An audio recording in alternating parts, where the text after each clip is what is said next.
What is going on? I hope y'all are having another good day. Bringing y'all a video today on Sunday. Figure I'll bring y'all some content, another informative diesel video. So once again, like always, if you enjoy this video, please hit that thumbs up and smash that like button. And as always, if you are not subscribed to the channel, please go ahead and hit that subscribe notification and hit that bell notification so that way you know every single time I put a video out. All right. So today's video, I think this is just a nice, cool, video talking about turbos. Okay, a lot of people, since I've put on the 467 turbo on my truck, a lot of people have been asking me what turbo should I go with, or hey man, I'm looking at getting the turbo, like I'm thinking about going with the turbo setup you have, how do you like it, and all that stuff. So I feel like this would be a really informative video for a lot of people who are deciding or choosing to get a turbo for their truck and what they need to understand and look at when they're getting it. Okay, right off the bat, the first thing I always say when somebody asks me what turbo should I get, or will the turbo you have be good in my truck, the first question I ask is, what are you trying to do? Okay, are you trying to just have a daily driver where you can, you tow a lot, a daily driver, a tow pig where you're constantly hot shotting or towing every day? Are you trying to make a race truck? Like what are you trying to do with the truck? Because ultimately that is what is going to determine what your turbo setup should be, or roughly what you want it to be like. It went a little dark right there. Okay, so for example, I have and I wrote it on a piece of paper. I'm going to break it down to you guys and show you guys. I have a Smith & Diesel S467 turbo, right? What does that mean? All that stuff I'm about to show you right now, okay? Because I wrote it down. All right, you guys, so we're over here in the engine bay right now. Figured I can, while I'm explaining on the paper, I can show you guys also in person.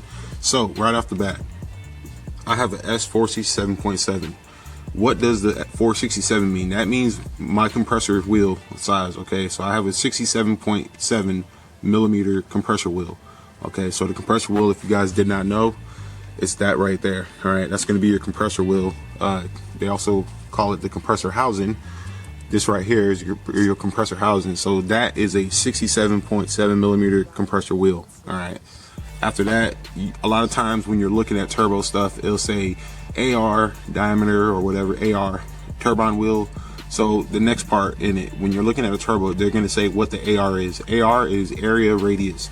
Okay, so pretty much there's a lot of funky engineering behind it, but pretty much what it is the area of your compressor wheel. When I say area, I'm talking about like the size of it, but it's like also, it's hard to explain. It's also divided into the exhaust section, or I'm sorry, the turbine section. Okay, it's really hard to explain. The easiest way I can explain it is the certain trucks, so 6.7s, they recommend usually not going below a 1.0.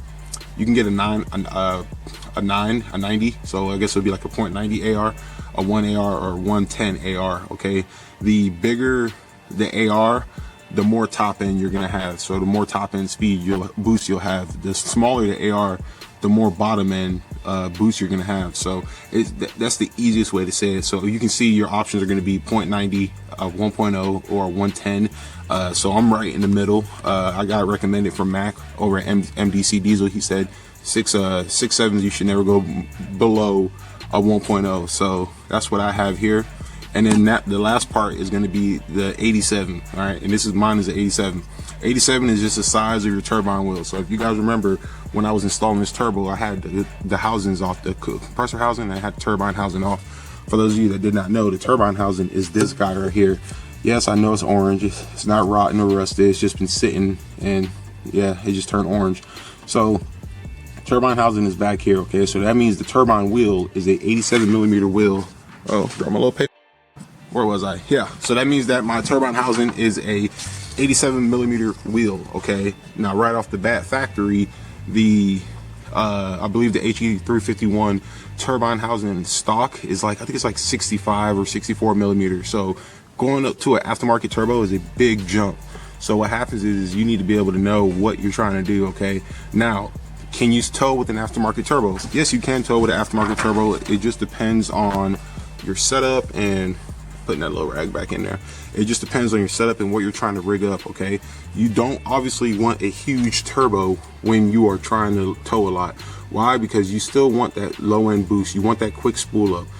Believe it or not, the stock turbos are actually really good at that. I know a lot of people knock the VGTs in them for sticking, higher drive pressure, but they're good towing turbos, and along with the exhaust brake feature. So what can happen is, if you get too big of a turbo, you can start having a lot of lag at the low end. Like for instance, this turbo, yes, it's an awesome turbo, I love it, but my low end went down just a spruce, just a little bit. The low end boost went down when I put this bigger turbo in it. But I don't tow all the time. I'm not, you know, pulling 20,000, 30,000 pound trailers. I'm not, you know, I don't need that. Okay, so I can still tow very comfortably with this, you know, as long as you monitor your EGTs and whatnot. Now, with that, on top of that, how big of a turbo can you go before you start having to do upgrades like injectors and you know, fueling mods? Because here's the whole concept is, the more air you get, the more fuel you need. So by putting more air into your truck, it's going to want more fuel so it can be able to properly combust, and it's going to have an efficient combust that where your fuel to air ratio mixture would be better. So if you put too much air in it, kind of like where I'm at right now, it can drive with the fuel setup I have, but to get the optimum, to get the best out of this turbo, I would need more fuel. And as you guys know, that's what we're trying to do with the truck right now. So if you tow a lot and you're not trying to get above, you know, you're not trying to have a huge turbo, I personally, on a 6.7 Cummins, I would recommend not going anything higher than a 64 millimeter. If you get yourself a Borg Warner or a Smeding Diesel S464, you can definitely tow with that while running stock injectors, and that's perfectly fine. Once you get to the 6.7 millimeter compressor housing side, that's when you're gonna have to do some slight fueling, just to kind of keep it up with the turbo, because if not, this girl's gonna be thirsty, and you know, you gotta feed her, right? So it's pretty weird, or it's not weird, but a lot of people get confused because they see all these numbers and they don't understand what all of the stuff is, and it takes a second to understand it, but once you understand it, it's pretty basic after that point. So how do you know what turbo you want to choose? So pretty much, if you're trying to do something where you're trying to just get a little bit more spool, a little bit more boost, then you know, you don't have to do a second gen swap. You can stick with the third gen, you know, T manifold style, or whatever that manifold style is called. You can stick with that and get yourself a non-VGT 366 or 364. I wouldn't recommend a 363 because that's pretty much stock. A stock HE 351 turbo, I believe, is a 62, 64. It's like low 60s. So your compressor wheels, it's a smaller, like 60 mil ish, or it might be even 58 mil. If you know the specs for the stock 351, just drop it down to below, and then your turbine is about 64ish. It's pretty small, but once again, stock application. These trucks are made for towing, and that is actually not a bad setup when it comes to towing. So that just depends, you know what I'm saying? Something else you might want to consider when choosing a turbo is, you know, not to knock anybody, but usually it's the young kids that are like, they just run out there and get themselves like a S472, something massive, and it's like they don't have no fuel mods, they just know it's a fat turbo, and they see it and they go gaga over it. So do not run out to just get a big turbo, because the way it works is, you're not gonna, just because you put a big old turbo on your truck does not mean you're gonna make a bunch of crazy horsepower. Okay, when it comes to building an engine and setting it up and getting the numbers up, it's a checks and balance system. Okay, so by putting that bigger turbo on, like I mentioned, you're going to have to match it with fueling mods. Okay, fueling mods are not cheap. You know, it's just more work, and then you know, you're just taking out stuff and putting more stuff on it. So you got to be smart. You got to be you just got to do your research. Okay, do your research. This turbo right here I have is rated up to 800 horsepower, so you have a huge field to be able to play with when it comes to this. I believe if you get an S464, those are good up to 700 horsepower. And And what's for me, you guys know my goal is about 700. So I don't want to get a turbo that is pushing its max horsepower. Yes, I know there's stories out there. People said that they got a 464 pushing 850. I mean, if you're doing it, that's cool. No harm, no foul. Good for you. But I like to play it on the safe side where my components are not pushing their max on the max side of what they're capable of. Okay. And then keep in mind, if you do something like that, if you get a turbo that's rated for 700 horsepower and you're pushing 650 or, you know, 699 or whatever, get what's called a 360 degree thrust bearing. Okay. What that is that bearing is gonna make it stronger. That way it can spin better and it'll be able to hold power as it's, you know, obviously operating. I did not get the 360 thrust bearing. I have a standard 270 degree bearing. It wasn't needed. I was talking to Mac about it at MDC Diesel, and he said unless you're pushing your turbo to the max side of power, you really don't need the thrust bearing. But one upgrade I do recommend, and I opted in for it, is getting yourself a billet wheel. Okay, so whenever you do get your turbo, if they offer the billet wheel upgrade, usually it should be about $100 extra, maybe 120-ish, depending on who you're going with. Get that upgrade, because what a billet wheel is it is a solid piece of billet aluminum that is carved pretty much to make your wheel size. Now, by having that wheel compared to a standard cast iron wheel, it's lighter, which means it's going to spool quicker, and you're going to have a little bit better spool.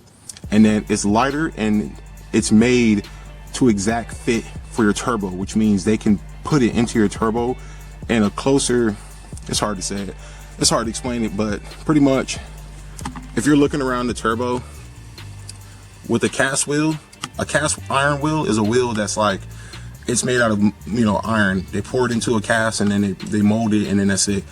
The tolerances for those cannot be as tight compared to a billet wheel.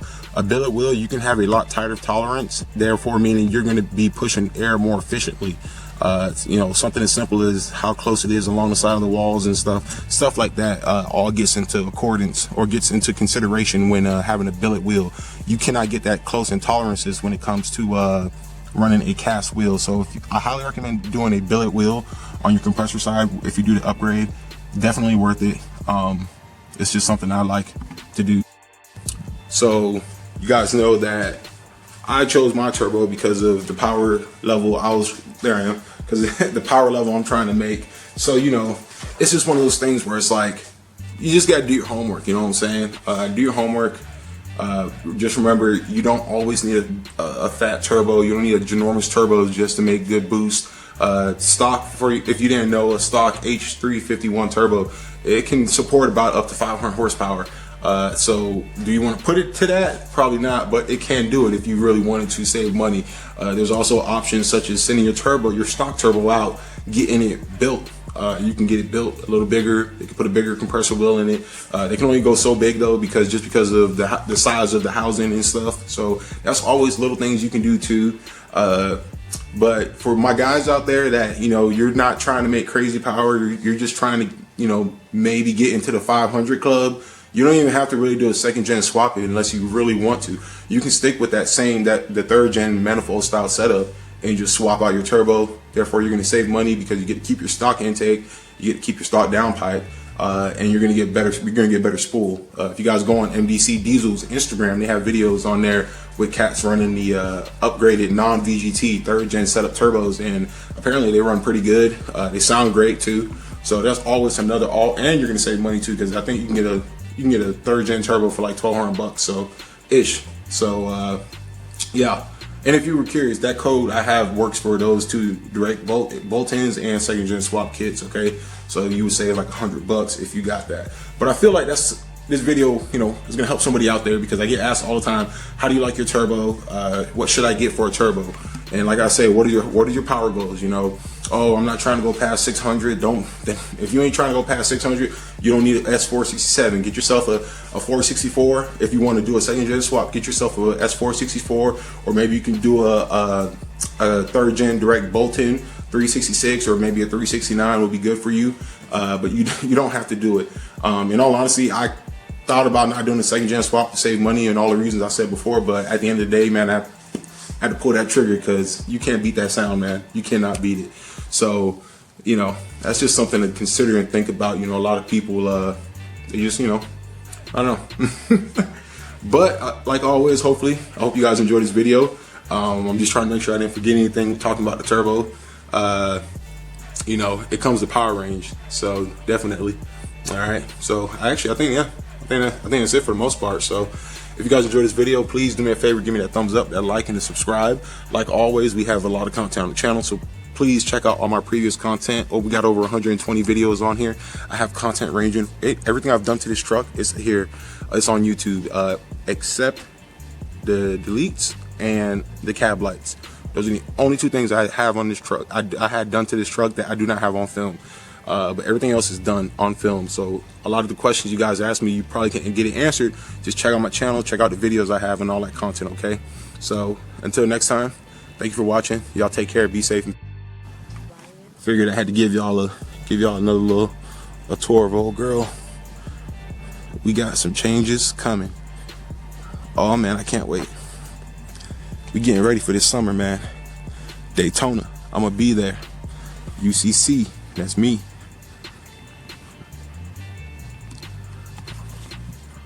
Hell yeah. Ooh, look at them gold springs. Yeah. All right, we out.